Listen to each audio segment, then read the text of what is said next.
Good day, everyone! Welcome to my class. I am Sir Emmanuel A. Balanon and I will be your bread and pastry production teacher. Okay? Handa na ba kayong matuto para sa araw na to? Simulan na natin. Let's go! To start our lesson for today, let us be guided by this proverb. An intelligent mind acquires knowledge. In the ear of the wise, seek knowledge. Ano po ang ibig sabihin nito, mga bata? Ang ibig sabihin nito, hindi lang pala mahalaga yung matalino tayo. Mahalaga rin na marunong tayong makinig. Dahil, kahit gaano ka katalino, kung hindi ka marunong makinig, ay hindi ka rin matututo. Tandaan mo na ang pagkatuto ay kinakailangan ng pusong handang makinig, isip na handang makinig, at tengang handang makinig.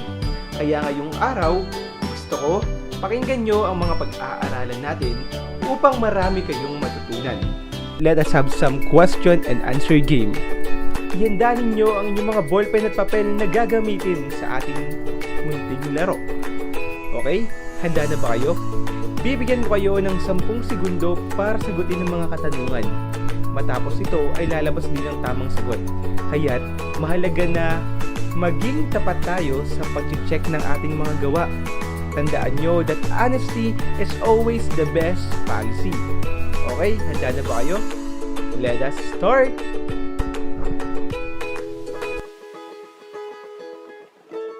Hazard is a term used to describe something that has the potential to cause harm or adverse effects to individuals, organizations, property, or equipment. Your time starts now!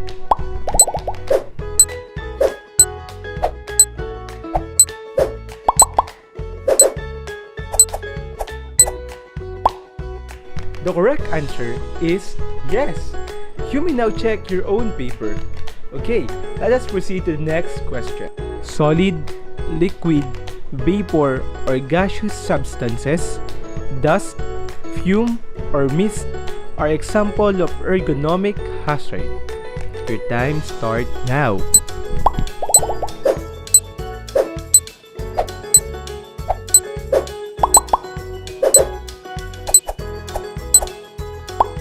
Answer is no, because those are example of chemical hazard. The chance or probability that a person will be harmed or experience an adverse health effect caused by a hazard. A. Risk. B. Hazard. C. Ergonomic. Or D. Chemical.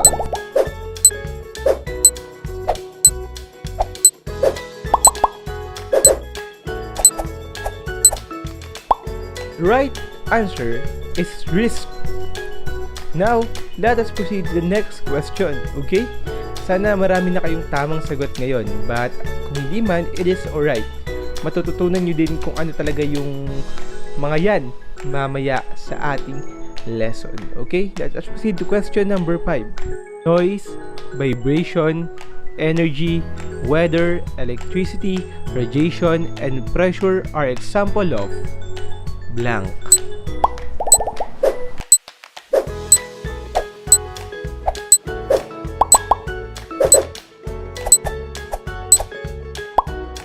Those are example of physical hazard. Kind of hazard do you see on the picture? Again, what kind of hazard do you see on the picture?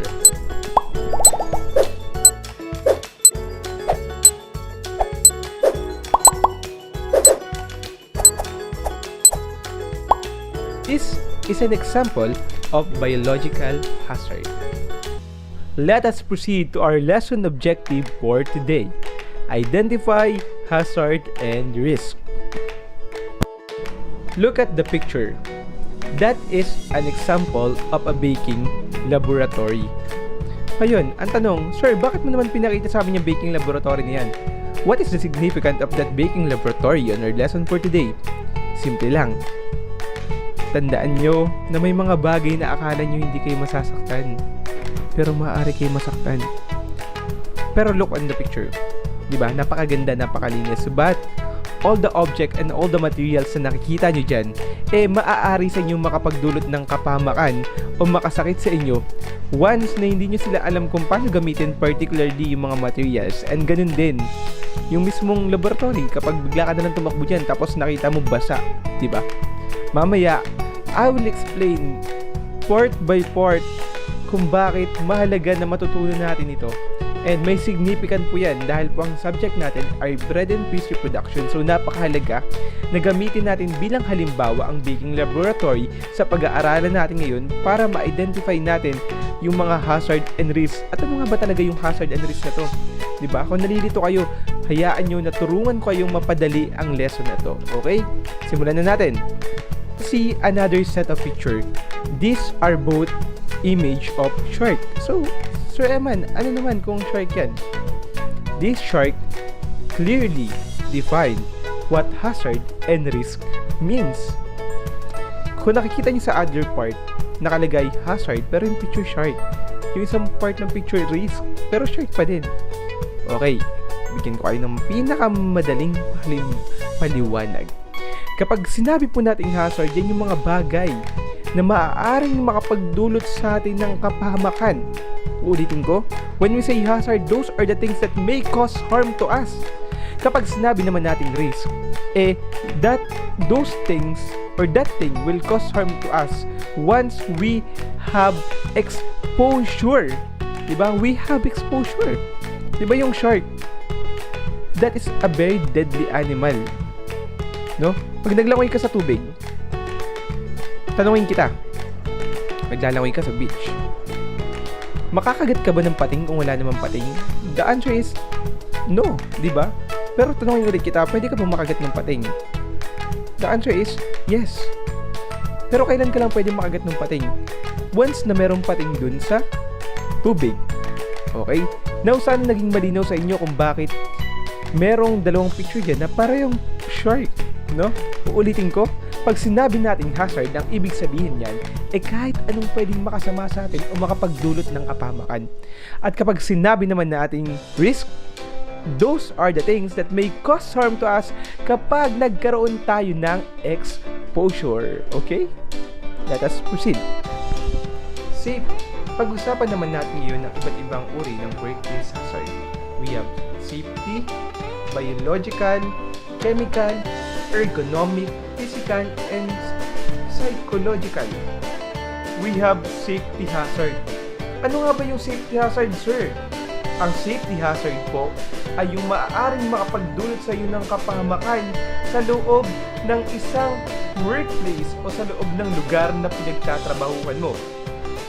Bakit? Halimbawa sa loob ng isang bakery, no? Walang mga safety signage, no? Sira pala yung sira pala yung saksakan pero walang nakalagay na warning signs na huwag kang magsasaksak. Uulitin ko, yung mga halimbawa sa loob ng bakery or sa loob ng laboratory. Yung oven, hindi mo alam kung paano siya gamitin or i-operate. Tapos, pinakailaman mo na lang siya, bigla mong hinugot, or bigla mo siyang hinawakan, hindi mo alam, may nakalagay pala yung mga tinapay na niluluto. Pag hawak mo, di napaso ka ngayon. Bakit ganun? Kasi hindi mo siya alam. Though that is an example of safety hazard. So, hindi mo alam mo i-operate yung isang machine na maaaring makapag-dulot sa'yo ng kapahamakan, doon pumapasok yung safety hazard. Another thing is that wala nga mga safety signage, sinabi ko na kanina, diba? Sira pala yung saksakan pero wala nakalagay na huwag pagsasaksakan. So those are some of the example lang na pwede nyo ma-experience sa loob ng isang baking laboratory. Okay? Nakikita nyo, umiikot lang yung konteksto ng pinapaliwanag ko sa loob ng baking laboratory. Pero maaari din itong mangyari o maaari din itong makasalamuha, makita, maranasan sa loob ng baking laboratory. Maliwanag ba yun? Okay, mabuti. Biological hazard. From the word bio means life. Ibig sabihin, ito yung may mga buhay na maaaring makadulot ng masama sa iyo dahil meron silang masamang epekto sa iyong katawan. Okay, ito yung ilan sa mga halimbawa nito. Ang mga halimbawa ng biological hazard ay poison ivy o halamang nakalalason. kuto or tick, at saka yung mga iba't ibang uri ng virus. So bakit ito sinasabi? Sir, pwede bang magkaroon ng biological hazard sa loob ng gawaan ng tinapay? Aba, oo naman. For some instances, for halimbawa, nagmamasa ka ng tinapay, hindi ka naghugas ng kamay. Oh my God, magkakaroon ng bakterya yung ginagawa mong tinapay. Pag nagkaroon ng bakterya yun, pag nakain mo yun o nakain ng ibang tao yun, maaaring maapektuhan dun yung kanilang kalusugan. No? O ano pa, maaaring yung kuto mo mismo, hindi ka naglilinis or hindi ka masyadong naglilinis ng katawan mo. Nalaglag yung kuto dun sa ginagawa mo. Oh my God. Diba? Kaya mahalaga na meron tayong hairnet. Diba? So, pinapaliwanag ko itong mga bagay na ito upang pag gumawa na kayo, hindi nito makasalamuha o maiwasan ng mangyari ang mga bagay na ito. Lalo na, pag-usapang pagkain ng ating pinag-uusapan, mahalaga na malinis talaga. Dahil dalawang bagay yung pwede mangyari. Maaaring matuwa yung mga tao dahil maganda, masarap, malinis yung ginawa mo, o yung isang bagay, maaaring mainis sila sa'yo, hindi sila sa'yo bumili sapagkat madumi yung pagkakagawa mo. O maaaring sumakit yung tiyan nila, o nag-iba yung lasa ng tinapay. Okay? So that, yung mga sinabi ko, those are example of biological hazard. Okay? Let us proceed. Liquid or gaseous substances, dust, fume, or mist are example of chemical hazard. The same as biological hazard, maaari po itong makapagdulot na masama sa katawan ng tao. More worst case scenario, or the worst case scenario na maaaring mangyari, maaari tayong malason dahil sa mga chemical na to. Tanong, ba sir, bakit naman may kaugnayan ba yan dun sa paggawa ng tinapay, or may kaugnayan ba yan sa loob ng baking ng laboratory? Aba, oo naman. Pinaka-simple sample ko dito, kapag naghugas ka ng mga mixing bowl at gumagawa ka ng cake, kapag naghugas ka, diba, gumagamit ka ng mga powder, kapag hindi mo nabanlawan ng masyado yung mixing bowl na yun o yung mga gagamitin mo para sa paggawa mo ng cake o anumang tinapay, maaaring lumasa yun dun sa tinapay. Or worst case scenario, may nakahalo talagang sabon, maaaring makapagdulot na masama sa katawan ng tao. Kaya mahalaga na bukod sa malinis, maayos tayong maglinis. No? Bukod sa malinis, maayos tayong maglinis. Sa pinakamadaling sabi, kailangan maayos tayong magtrabaho. Uulit-ulitin ko, dahil ang pinag-uusapan natin dito is yung proseso kung paano tayo gagawa ng tinapay. At lahat ng bagay na may usapang pagkain ay napakahalaga na maayos natin itong nagagawa. Lino ba yun? Let us proceed. Ergonomic hazard. Anatomical, physiological, and psychological demands on the worker such as repetitive or forceful movement, vibration, extreme temperatures, and awkward postures arising from improper work methods and improperly designed workstation, tools, and equipment. Ano yung ergonomic hazard, sir? Ang ibig sabihin po ng ergonomic hazard ay yung nagiging epekto sa katawan natin ng maling pagtatrabaho natin. No, maling work posture or lifting posture, and etc. Ito yung halimbawa to para madali nyo siya matandaan. Kapag masyado na kayong matagal nakatayo, hindi ba't nagkakaramdam tayo ng pangangalay ng likod? O minsan naman, kapag masyado tayong matagal nakahiga, nananakit yung ating mga leeg. Ganun din pag masyado tayong matagal nakaupo, nangangalay yung ating mga paa. Or minsan, kapag nagbuhat ka ng mabigat, ang mangyayari sa'yo, pwedeng mabali yung spinal cord mo or mabalian ka. And those are example of ergonomical hazard. Ang ibig sabihin po ito is ito yung dahilan ng mga physical work na ginagawa natin na araw-araw, or not even though physical work, yung mga simpleng pagtayo natin, no? Those are example of ergonomic hazard. So, I hope that you understand what ergonomical hazard means. Noise, vibration, energy, weather, electricity, radiation, pressure are example of physical hazard.